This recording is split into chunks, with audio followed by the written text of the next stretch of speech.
I had exactly 5 days to prepare for the most important dinner of my life. 5 days to transform myself into the perfect girlfriend material that would make Jake's mother approve of me. "You're overthinking this, Emma," my best friend Sarah said over coffee on Tuesday. "Just be yourself." "Be myself." I laughed bitterly. "Sarah, I'm a 26-year-old graphic designer who lives in a studio apartment with a cat named after a Pokémon character. I eat cereal for dinner and binge-watch reality TV until 2 a.m. That's not exactly mother-in-law material." Sarah stirred her latte slowly. "Jake loves you for who you are. But does his mother need to know all of that right away?" Countered. That's when I made my first mistake. I decided to create a version of myself that I thought would be more acceptable. I spent Tuesday evening researching. Jake had mentioned his mother, Patricia, was a retired literature professor who volunteered at a local art museum. She spoke 3 languages, had traveled to 40 countries, and apparently made the world's best cocoa vin. Great. I could barely pronounce cocoa vin, let alone make it. By Wednesday, I had created an entire Pinterest board titled Impressing Patricia, with recipes I'd never made, outfit ideas that weren't my style, and conversation topics about classical literature I'd never read. Thursday, I went shopping. I bought a modest floral dress that made me look like I was auditioning for a church choir. I purchased a cookbook with classic French cuisine, emblazoned on the cover. I even bought a bottle of expensive wine that cost more than my usual grocery budget for a week. Friday evening, I practiced in front of my mirror. "Hello, Mrs. Patterson. It's such a pleasure to finally meet you. Jake has told me so much about you." I smiled widely, then frowned. Too eager. "Hello, Mrs. Patterson. Thank you for having me." Better but too formal. "Hi. I'm Emma." Too casual. My cat, Pikachu, meowed from the couch, clearly judging my performance. "Don't look at me like that," I told him. "This is important." Saturday arrived with sunny skies and my mounting anxiety. I changed outfits 4 times before settling on the floral dress, paired with uncomfortable heels I hadn't worn since my cousin's wedding 2 years ago. Jake picked me up at 5 p.m., looking relaxed in jeans and a button-down shirt. "You look different," he said, scanning my outfit with a confused expression. "Different good or different bad?" "Just different. You never wear dresses." "I wanted to make a good impression," I said defensively. He kissed my forehead. "Emma, you're going to be great. Mom's really excited to meet you."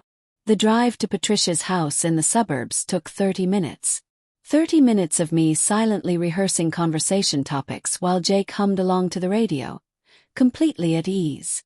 Patricia's house was a beautiful 2-story colonial with a well-maintained garden. As we walked up the path, I clutched the expensive wine bottle like a lifeline. Jake rang the doorbell. My heart hammered in my chest.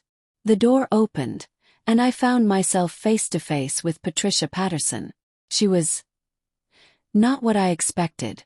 Patricia was in her early 60s, with short silver hair and laugh lines around her eyes. She wore jeans, a comfortable sweater with paint stains on the sleeve, and fuzzy socks. No shoes. "Jake!" she exclaimed, pulling him into a warm hug before turning to me with a genuine smile. "And you must be Emma. Come in, come in. Please excuse my appearance. I was in the middle of a painting project in the garage." "It's lovely to meet you, Mrs. Patterson," I said formally, extending the wine bottle. "I brought this for dinner." She took the bottle and examined the label. "Please call me Patricia. And thank you, though you really didn't have to."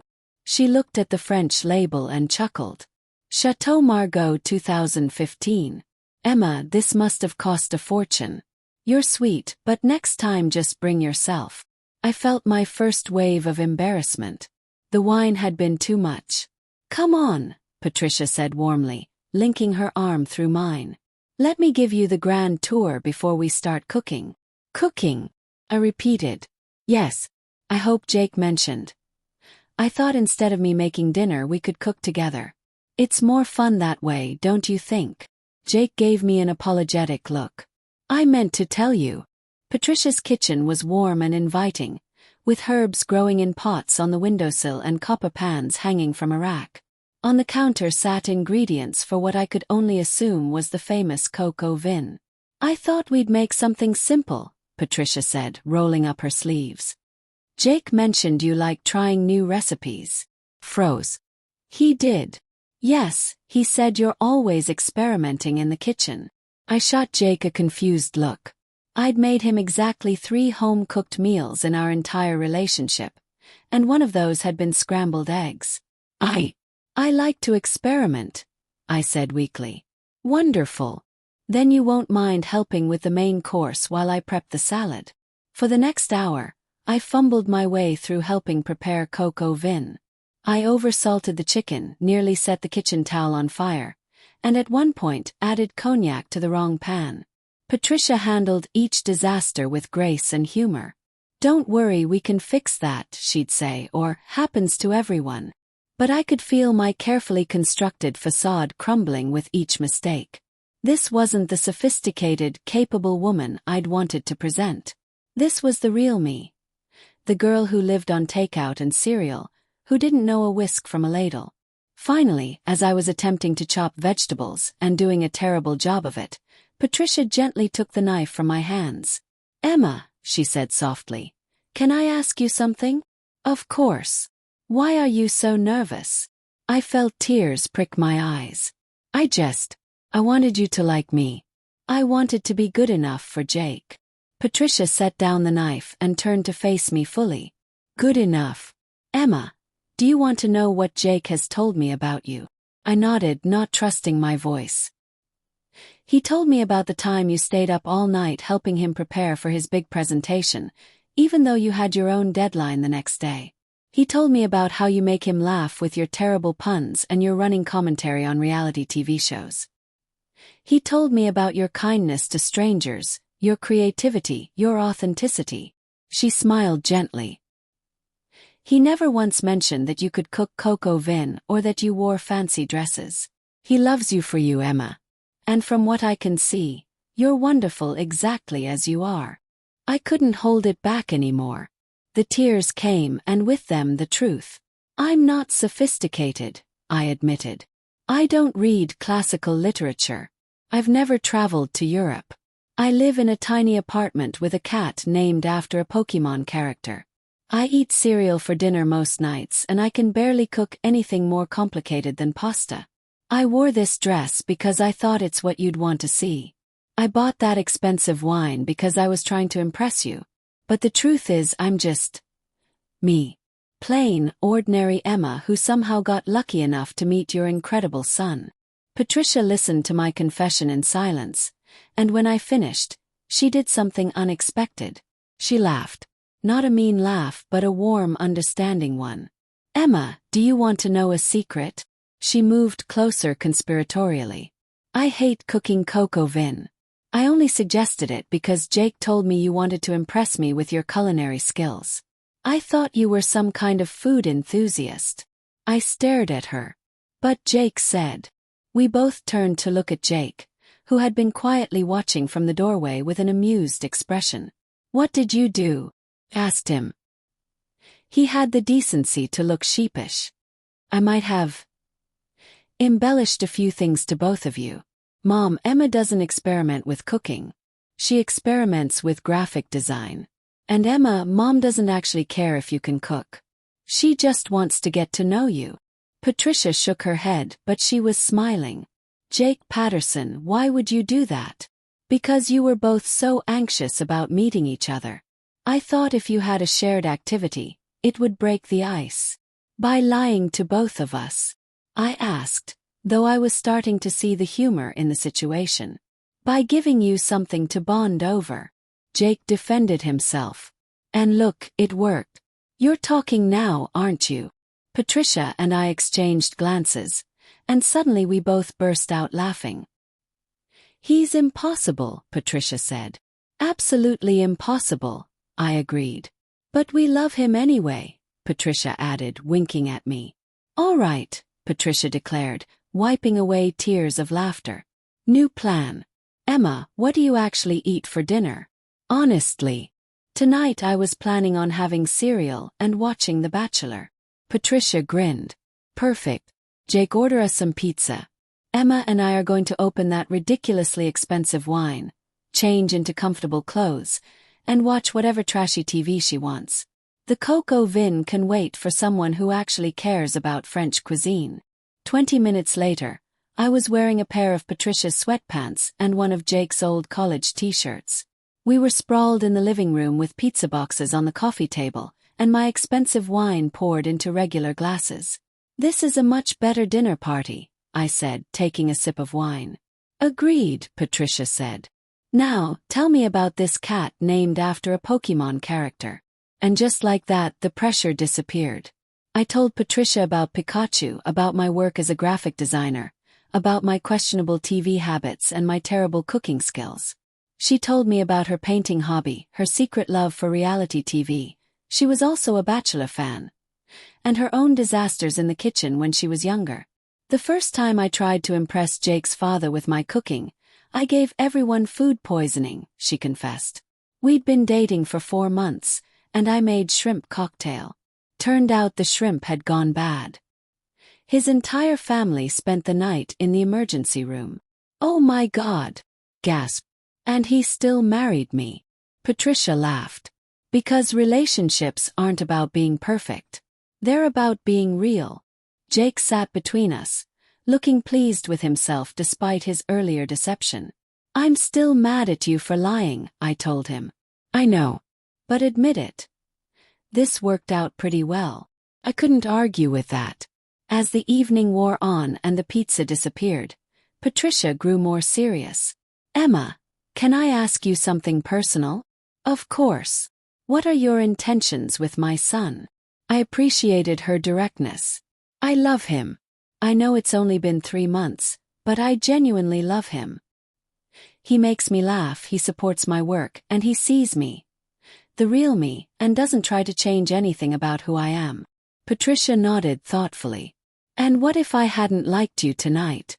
What if I judged you for not being sophisticated enough, or educated enough, or whatever enough? I thought about it carefully. Then I would have been sad because I want you to like me. But ultimately, I love Jake, and I hope that who I really am is enough for him. I won't change myself to fit someone else's expectations. I tried that tonight, and it was exhausting. Patricia's face broke into a wide smile. Good. That's exactly what I was hoping you'd say.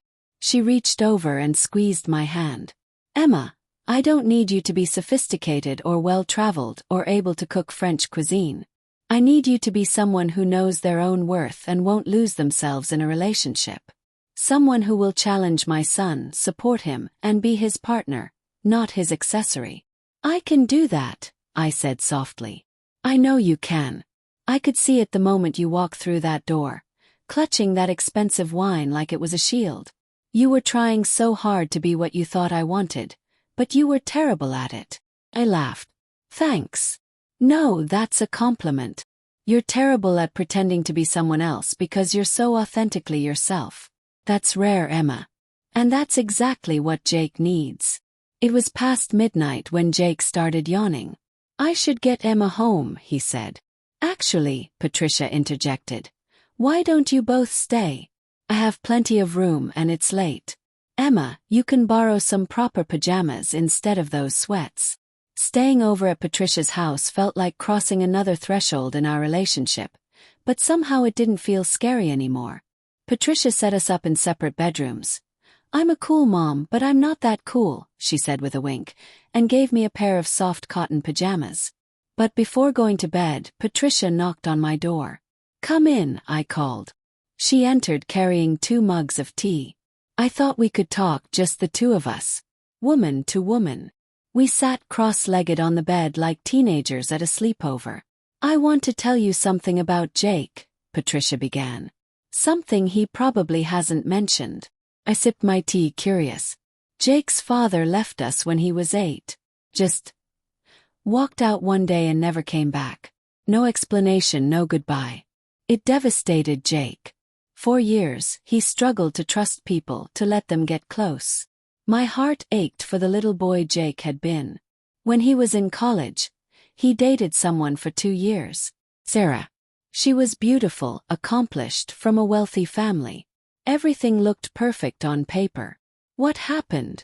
Jake realized he was dating someone he thought he was supposed to be with, not someone he actually wanted to be with. Sarah was performing for him, and he was performing for her. Neither of them was being real. Patricia looked at me intently. When Jake told me about you, the first thing he said was, "Mom, she's exactly who she says she is." That meant everything to him.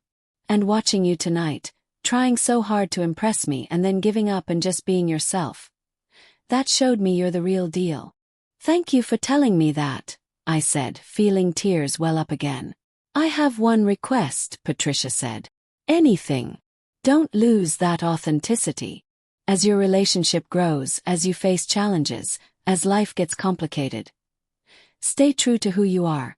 That's what Jake fell in love with. That's what he needs.